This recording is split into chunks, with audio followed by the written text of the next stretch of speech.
Pessoal, para começar a entender o que são as criptomoedas, nós precisamos entender primeiramente uma oportunidade que está iniciando através da economia 4.0. Tá? E qual é a oportunidade? Tá? E o que é a economia 4.0?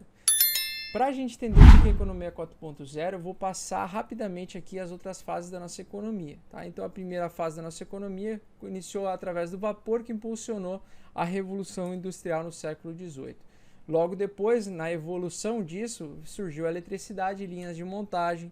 Na terceira fase, os anos 70, a automação, computadores e redes conectadas, o início da internet militarizada. Tá? E agora nós estamos na quarta fase, quarta etapa econômica, que é onde o digital e o real eles se misturam de forma indissociável, que seja Smart TV, smartphones, smart houses, smart geladeira, tudo hoje é smart, integrado com inteligência artificial e conexão em tempo real. Tá? E um exemplo claro disso, eu peguei uma imagem da Praça de São Pedro em 2005, onde vários fiéis estavam presenciando o discurso do Papa, e 6 anos mais tarde, o mesmo público, tá, de fiéis estava presenciando o discurso do Papa, porém agora com várias telas, né? E isso aqui representa o avanço tecnológico, onde só nesse celular, só nesse quadradinho aqui, a gente tem um conjunto gigantesco e ilimitado de componentes com inteligência artificial integrada. Então você já deve ter visto aí, o Bradesco tem a sua assistente virtual, o próprio Samsung também tem a Bixby, que é seu assistente virtual. E o que é isso, pessoal? Isso é a inteligência artificial, a economia 4.0 sendo abraçada pela inteligência artificial, tá? E o que isso gera de mudança no nosso mundo?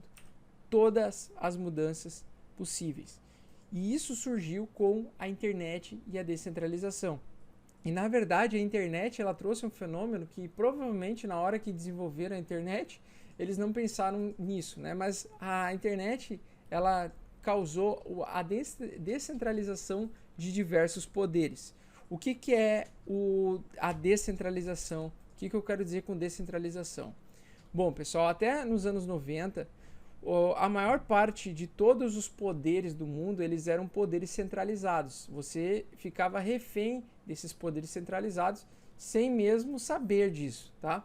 Então vamos pegar, como a gente está falando de moedas, nós vamos pegar um exemplo de uma centralização de poder no aspecto financeiro, no mundo financeiro.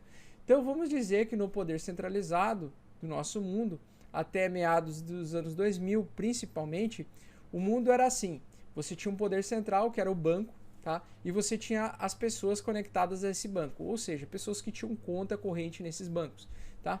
Então vamos imaginar que cada pontinho desses aqui em volta são pessoas, tá?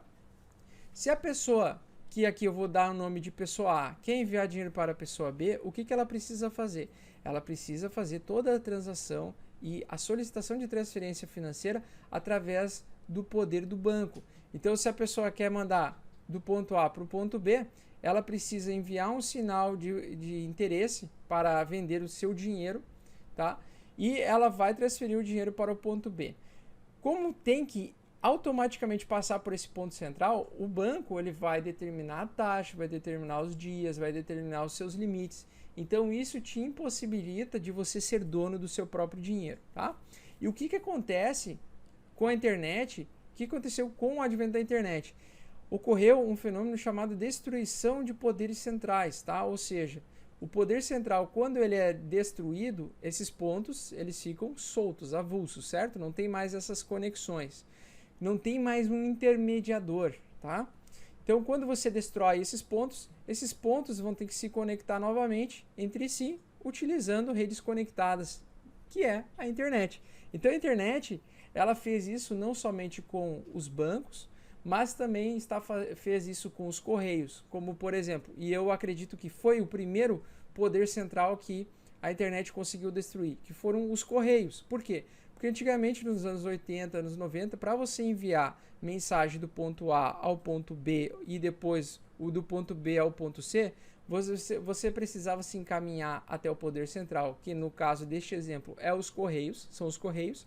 Você solicita para os correios que você quer enviar uma carta, você fica refém do tempo que o correio vai determinar para enviar essa sua mensagem, e ele vai te cobrar uma taxa, e geralmente para envios de mensagem internacional é um absurdo de caro, né? Então você ficava refém, você não podia mandar mensagem diretamente de uma pessoa para outra. Com a internet e com os e-mails destruíram isso aqui, e vários e-mails que são nós começaram a surgir, e cada pontinho de conexão entre várias pessoas são conhecidos como nós. Podemos aqui dizer que são milhares de empresas de e-mail que fazem transferência de dados de um ponto A para o ponto B, do ponto B para o ponto C, de forma gratuita, muitas vezes, e também numa velocidade absurda, tá? E mesmo que sejam empresas diferentes, como eles estão conectados através do protocolo SMTP, você consegue mandar um e-mail, por exemplo, do Gmail para o e-mail do Yahoo, sem pagar nenhuma taxa para isso, porque você utiliza o poder de descentralização da internet para fazer isso. Só que, o que acontece? A TV, nos anos 90, a mesma coisa. Ela era um poder central de comunicação, onde ela influenciava a grande massa de pessoas que assistiam, e você ficava refém da programação que aquela televisão te entregava. Então, se você queria assistir desenho animado de tarde, você não podia, porque só passava desenho animado de manhã. Então, você ficava ali engessado, né? Assim, com o surgimento do YouTube, o YouTube ele tira o poder central da televisão, ele distribui para todas as pessoas, permitindo que todas as pessoas possam produzir conteúdos, que nem eu faço, por exemplo, e também pode assistir conteúdo dos outros, fazendo com que seja um espaço mais democrático e com um sistema de informação distribuído. Cada pessoa é livre para escolher o que ela quer assistir, tá? Então, a internet ela trouxe o poder descentralizador. Você precisa entender isso para você entender o que é o Bitcoin, tá? Então, o Bitcoin, quando ele surgiu, ele foi criado através de duas tecnologias. Ele só existe por causa dessas duas tecnologias. Primeiro, porque ele foi baseado na distribuição de bancos de dados P2P, ou seja, ponto a ponto, no sistema semelhante àquele sistema distribuído, tá? Então, ao invés de ser um sistema pareado para um intermediário, é P2P. Você pode se conectar para qualquer pessoa da rede, ponto a ponto, sem um intermediário aqui no meio, sem um ponto central aqui no meio, determinando isso tudo. Ou seja, você não precisa, para você mandar do ponto A para o ponto B, você não precisa passar necessariamente por um poder central intermediário, que aqui a gente poderia dizer que poderia ser um dos bancos, tá? Você pode fazer esse caminho, você pode fazer esse caminho, você pode fazer vários caminhos ilimitados para você passar esse tipo de informação. Então esse é o sistema P2P, tá? Você distribui o poder igualmente para todos os participantes da rede, tá? Então a criptografia e a distribuição de bancos de dados P2P, elas criaram uma revolução na forma como nós transmitimos dados pela internet. Qual é o grande problema de você tentar fazer um dinheiro digital, 100% digital? O grande problema era o seguinte: quando você pega um celular desse aqui, por exemplo, e você faz uma foto com esse celular, você vai ter os dados desse celular. Esses dados estão dentro do meu celular, correto?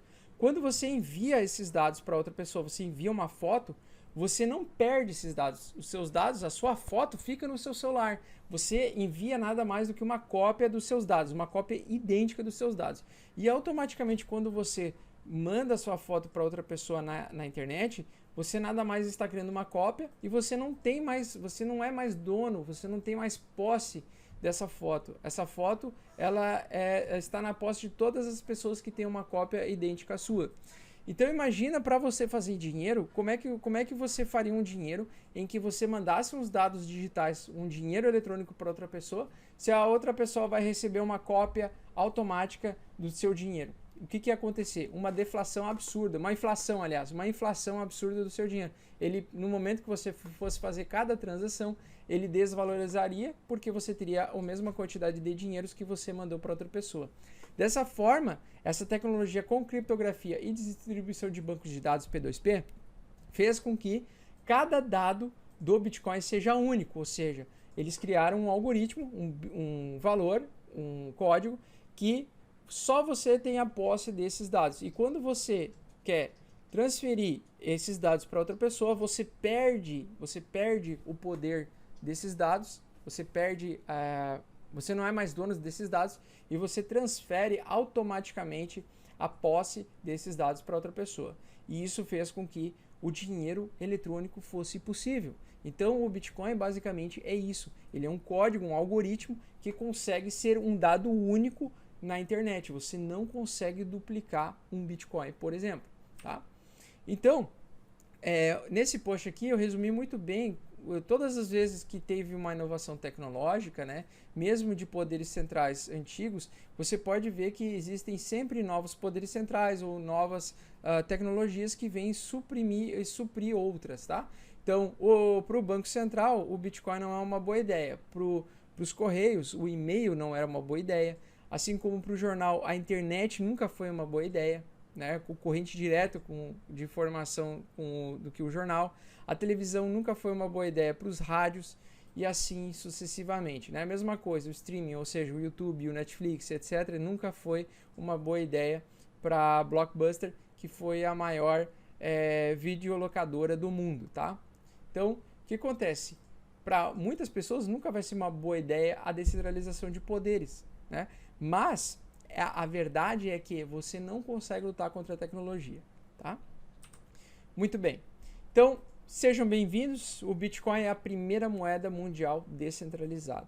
Entendendo esse conceito de descentralização, você vai entender que o Bitcoin ele é nada mais nada menos do que a descentralização do nosso dinheiro. Ele surgiu em 2008 por um cara chamado Satoshi Nakamoto, que ninguém sabe se é uma pessoa só ou se são 3 ou 4 desenvolvedores de softwares, um grupo de desenvolvedores de software, que ficou revoltado com a crise financeira de 2008, do subprime, onde quase que quebrou o mundo todo, né? Onde bancos acumularam muitas dívidas e vários poderes foram quebrados um a um. Tá? E com base nisso, eles desenvolveram uma moeda que fosse competir com o nosso sistema financeiro mundial e que, ao invés de ser inflacionário e sofrer crises, ou seja, quedas violentas de valor a cada 10 anos, ela seria uma moeda contrária, ela seria um ativo que se valorizasse a cada 4 anos até 2140, sendo uma moeda deflacionária. E agora eu vou explicar tecnologicamente como isso é possível, tá?